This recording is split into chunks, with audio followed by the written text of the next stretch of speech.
live from QueenCharis.com. I'm here to do an exclusive interview with Ashley T. Moore from Love and Hip Hop, Atlanta. Enjoy the rest of the evening. Again, congratulations on your new EP, which is awesome. What's up, what's up, what's up, world? This is your gorgeous global girl, Queen Charis, coming at you live from QueenCharis.com. And I have the gorgeous Ashley T. Moore from Love and Hip Hop, Atlanta. Say hello to all of our people that are watching from all over the world. Hey, you guys. What's going on? Awesome.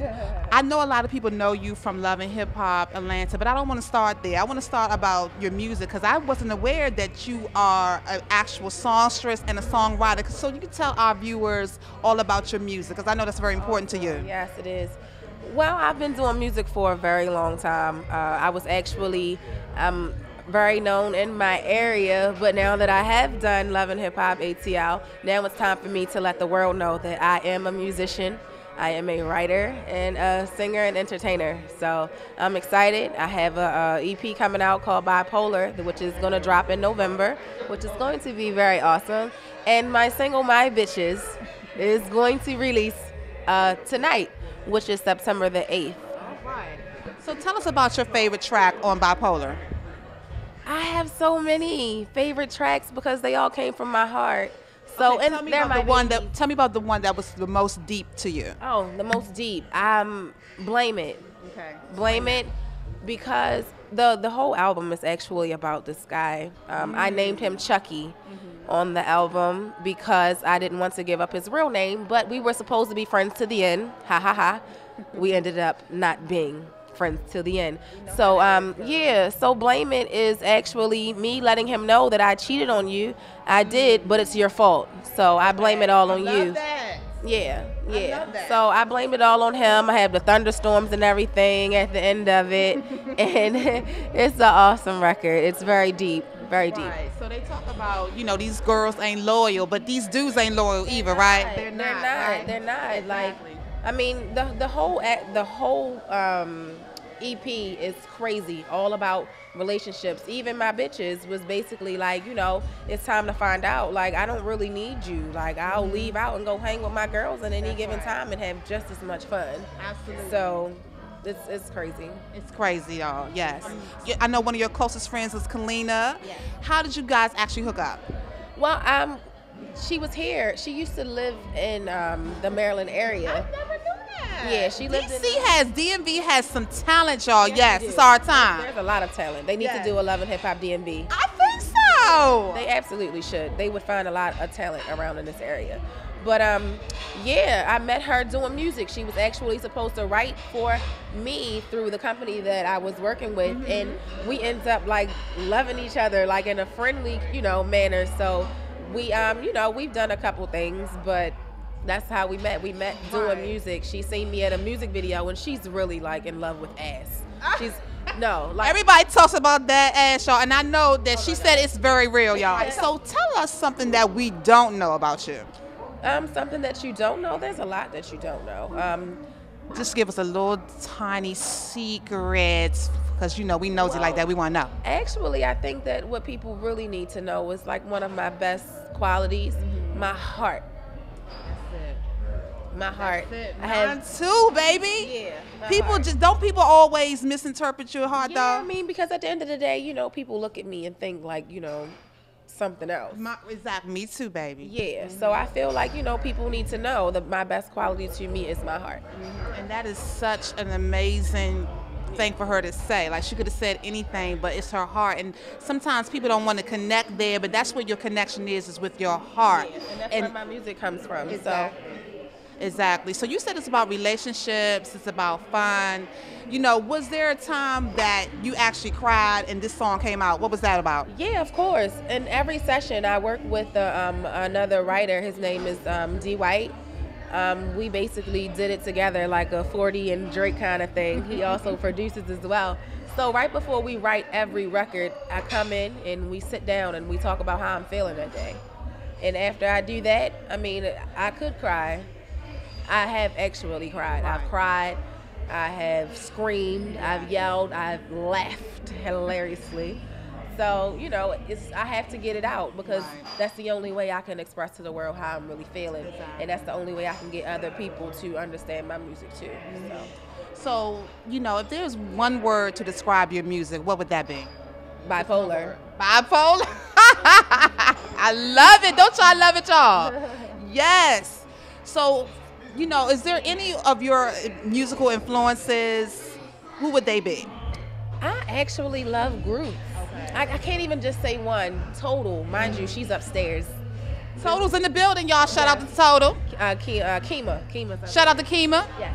Total, SWV 702. They were my girls. That's why I put a lot of backgrounds in my music because I'm so used to like hearing full music, and my music is so 90s/2015. You can hear my emotion, and you can hear like my different melodies and stuff. Whereas though you'd be like, oh, that girl, yeah, she grew up, you know, she's a 80s, 90s baby. So awesome.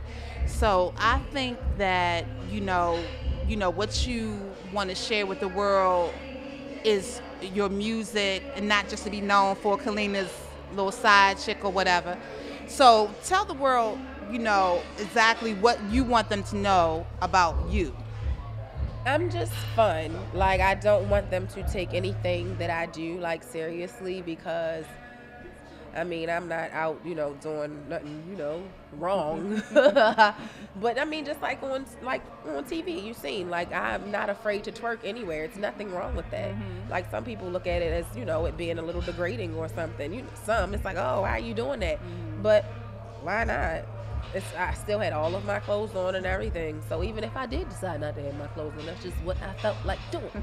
But I just feel like, you know, you just don't think that you're always supposed to expect the same person, because bipolar came from something, and I'm never going to be the same. I can't change my hair all the time. I can't make up my mind.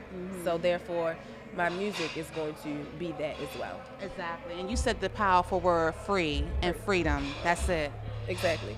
So tell the world how they can get in touch with you on all social media networks. I am at Ashley T. Moore on Twitter and on Instagram. Awesome. And my Facebook is Ashley T. Moore Fans. Okay, awesome. And let them know how they can get that Bipolar right now. Well, Bipolar will be released in November, but my bitches will be on my Instagram, my Twitter, and my website, which is musicalatm.com. And you will be able to get that and repost that and retweet that for me. Do that for our girl. Okay, this is Ashley T. Moore. And this is QUEENCHARISDOTCOM. I love her, though. That's all that matters. That's it. Yes. So give her some love, y'all. Thank you so much for tuning in to QueenCharis.com. We love you so much, and we're out. Yay. Woo! Shout out to QueenCharis.com. You guys are the shiznai. We are here today. This is your gorgeous global girl, Queen Charis, coming at you live from QueenCharis.com. And I have the gorgeous Ashley Silva with us today. Thank you so much, beautiful. Oh, thank you. Thank you. So we're just going to dive right in. Tell us how you got started with supergorgeous.com. I'm just so, first of all, let me just tell you how much I'm proud of you. It's my first time meeting the gorgeous Ashley. Heard so much wonderful things about you.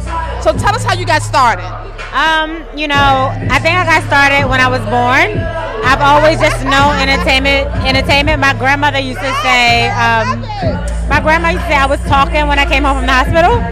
So, you know, I've just always been naturally inclined to like entertainment, celebrities, things like that. So that's how my site, we used to do a lot of like celebrity gossip blogging. But outside of that, like I've always felt like I need to just help people, like just tell my story to help someone else. So now we do a lot of more personal writing on the site. We're almost 4 years old. So we have Married with Children, which is my segment because I'm married with children. We have L'Oreal. She does something for the single ladies. We do fashion, we do beauty, we do celebrity interviews, we do everything. Awesome. So I know you mentioned that you're married with children. Tell us how you met your boo. I met my boo in the club. I was very young. I was 16 in the club. Shouldn't have been in the club. But my neighbor was a DJ, was his open-up DJ. And I think that my neighbor's like car broke down or something. I had to take him to work. And I saw my husband. I was like, oh, who's that? And like he introduced me. And like we had like a little thing for like years, but you know, that's my husband now. So for those who may not know who her husband is, tell the world who your husband is, girl. My husband is DJ Silva, the best DJ in the whole world. Say hello to your baby right now. Hey, boo. So tell us, you know, with all your success, and I know that you did a segment with 106 Park. How was that? It was really fun. That was my first time being on live TV, so it was really fun for me. I think I might have been a little too real for them, you know. I thought you were great. Thank you, but you know, coming from like working for yourself, you know, on my side, I'm able to be open and honest, you know. And sometimes when you're on like a network, they don't want you to be that real. Right.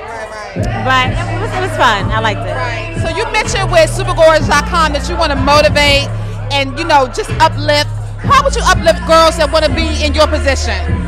You know, it's a lot of hard work. I think people see, you know, they'll see my pictures and they'll see like I'm hanging with celebrities, they think, but they don't see that, you know, I've been going through months and months and months of emailing their management, their PR, and like all just to get an interview. Like it's a lot of work, but if you know, if it's really what you want to do, it can be very rewarding in the end. But it is hard. It is a lot of work. Because that is also one of my dreams too, like to be the next Oprah Winfrey. So we already know. Oh no, see, I used to always say I want to be the next Oprah, but I don't. I want to be like the first Ashley. The first Ashley, okay. And I want to be the first queen. So she's gonna be the first Ashley. I'm gonna be the first queen. Well, you wouldn't know we got Queen Latifah, but you know, there's two Jennifers. So many Jennifers. There's always room. Exactly. So, what is like something in your deepest heart that we may not know that you want to accomplish as well? You know, I really wanted, when I started my site, the whole point is I wanted to have like, I wanted an online talk show.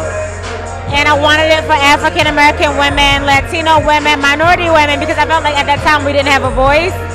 And I kind of slacked on my idea, and then The Real came out. Right, I was going to ask you that next. Right. When I heard about The Real, I mean, I literally broke down. Like, this is my idea. Oh my God, I felt the same way about Keke Palmer's show. It's no shade though, no shade, right? No shade, but I felt the same way. No, it's no shade because when the Real premiered, I was like, okay, I'm not gonna watch it. I was like, okay, let me watch it. So I was watching. I was like, okay, but you know, I have to respect it because it was needed. It was very needed. You know, we didn't have young Black girls, young Latino girls, young Asian women on television, and now we did. So I feel like that has opened up so many doors, even with Keke Palmer and Queen Latifah. There's so many like, you know, young African American women out there really just doing their thing and getting into like talk show hosting because Oprah left such a huge void for us. So we need it. So hopefully. I mean, I don't want them to become the next Oprah because I want to be the first Ashley, but... And I feel you on that, like totally. My show is created for the XYZ millennial generation. So when Keke Palmer came out with her show, I was like, that's the exact same show that I've been doing. The exact same show. And I kind of felt some type of way at first, and I said, well, you know, I can't hate because they have Jay Leno, they have Jimmy Fallon, they have Jimmy Kimmel, they have more than one of those shows, you know what I'm saying? So we just have to keep going, keep striving. So I just wish you the absolute best. I wish you all your heart's desires.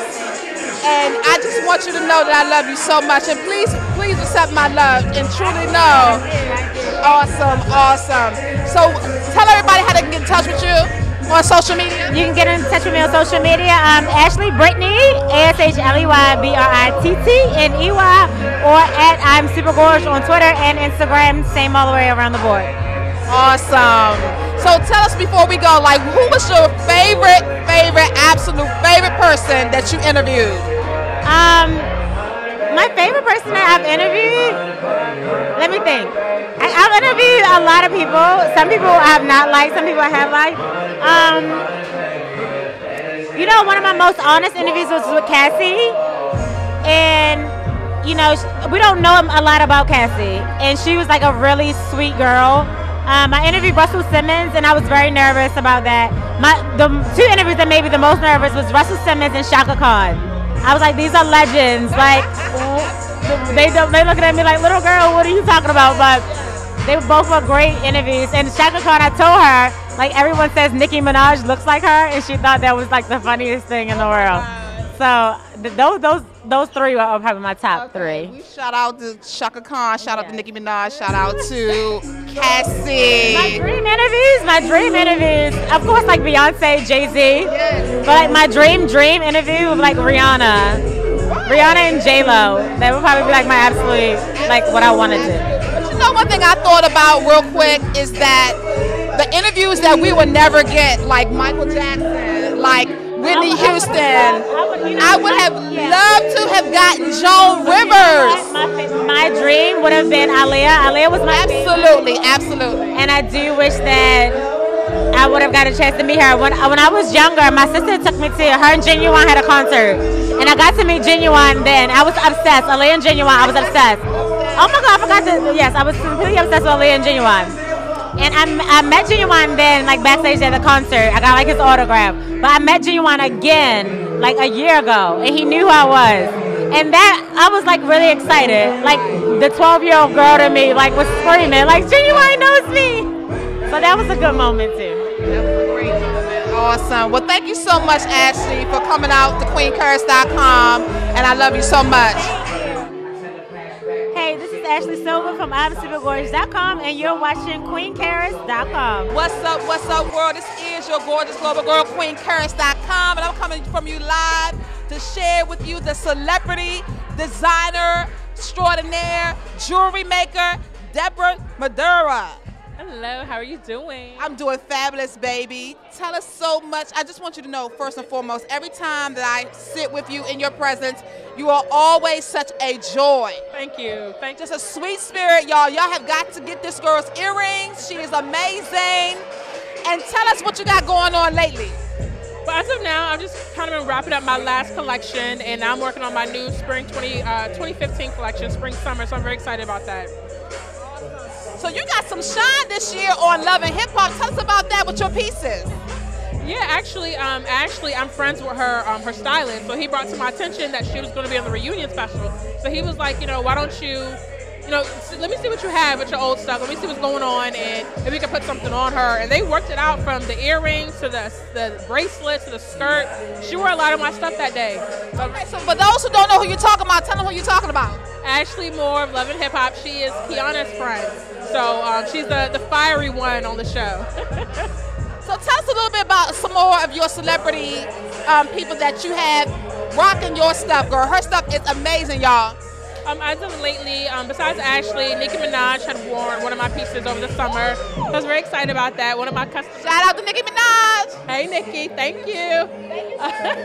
So that was a really exciting thing. I didn't even know she wore my glove. A customer had actually tagged me and said, hey, I'm in Philly for Philly Jam. I think Nicki's wearing one of your pieces. And I was like, let me go look. And Nicki was. I was like, oh my God. So that was exciting. And then obviously, your locals like Little Mo, she wore my stuff again for this season for R&B Diva. So I was very excited to see that. So you can catch it on this season. Who else? I don't know, I feel like my resume, this part is so long. It's amazing. So tell us how you actually got started. Like, what was your muse that make you say, I want to be a jewelry maker? To be honest, I fell into it. I was never looking to be a jewelry designer. I wanted to just strictly be a clothing designer.